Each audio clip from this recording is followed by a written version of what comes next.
The bank told me a stranger sent me $46 million. Then I read my husband's final letter. Please like the video, subscribe to my channel. My name is Eleanor Brooks. And until one ordinary Thursday morning, I believed I understood every chapter of my life. I was a 54-year-old widow living quietly in a small town outside Portland. My husband, Michael, had passed away 3 years earlier after a long battle with cancer. Since then, my days had become simple. I watered my flowers every morning, volunteered twice a week at the local library, and spent my evenings reading books with a cup of tea. I wasn't rich, and I never expected to be. Michael had left me enough savings to live comfortably, but nothing more. That Thursday started like every other day. The sky was gray, the air was cool, and I was pruning the roses in my backyard when my phone rang. It was my bank.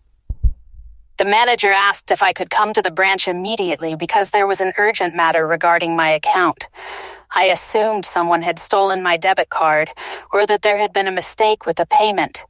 When I arrived, the manager personally welcomed me and escorted me into a private office.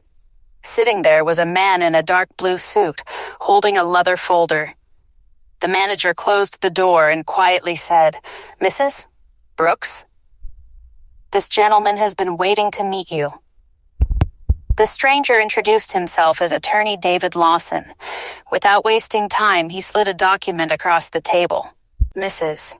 Brooks," he said calmly, "this morning $46 million were transferred into your account."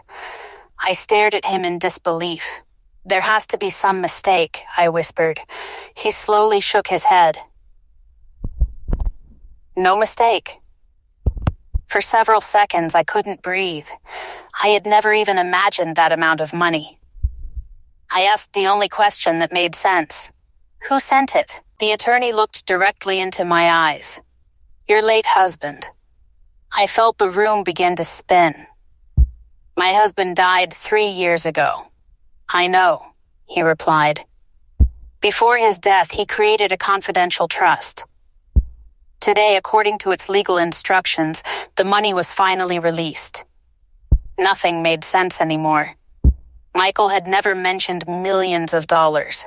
We shared everything, or at least I thought we did. The attorney opened another envelope. "There's also a personal letter he wanted you to read only after the trust became active." My hands trembled as I unfolded the yellow envelope. The first sentence stole every bit of strength from my body. "If you're reading this, it means I successfully kept my promise to protect you." Tears filled my eyes. Michael explained that nearly 20 years earlier, he had invested in a small technology company with a close friend. Everyone believed the investment had failed. But years later, the company quietly exploded into one of the biggest businesses in the country. Instead of spending the money, he hid it inside a trust.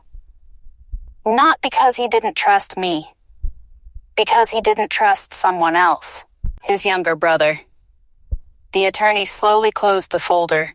"He believed your life would be safer if nobody, including you, knew this fortune existed." Suddenly, dozens of strange memories began connecting together. The unexpected phone calls, the uncomfortable family visits, the strange questions about Michael's paperwork after the funeral. Someone had been searching for something, and now they knew they had run out of time. Before leaving the office, the attorney gave me one final warning. "Mrs. Brooks, I strongly suggest you don't tell anyone about today's meeting." I looked at him. "Why?" He answered quietly.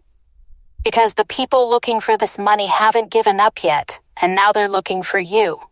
At that moment, I realized receiving $46 million wasn't the end of the story.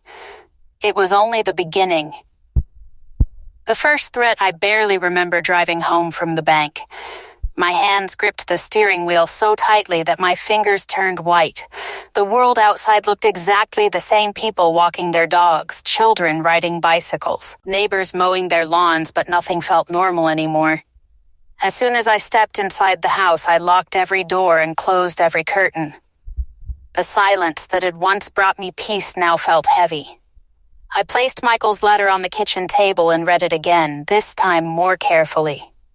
Near the end of the letter, one sentence stood out.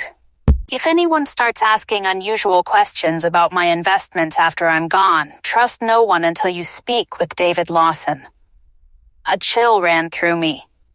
Michael had expected this. Just as I was putting the letter back into its envelope, my phone rang. The caller ID displayed a familiar name. Richard Brooks. Michael's younger brother. For a moment, I considered ignoring the call, but something told me to answer. "Hello?" I said. Richard's voice sounded unusually cheerful. "Eleanor. It's been a while. I was just thinking about you. We had barely spoken in months. He asked how I was doing, whether I still lived alone, and whether I'd found any of Michael's old business papers while cleaning the house.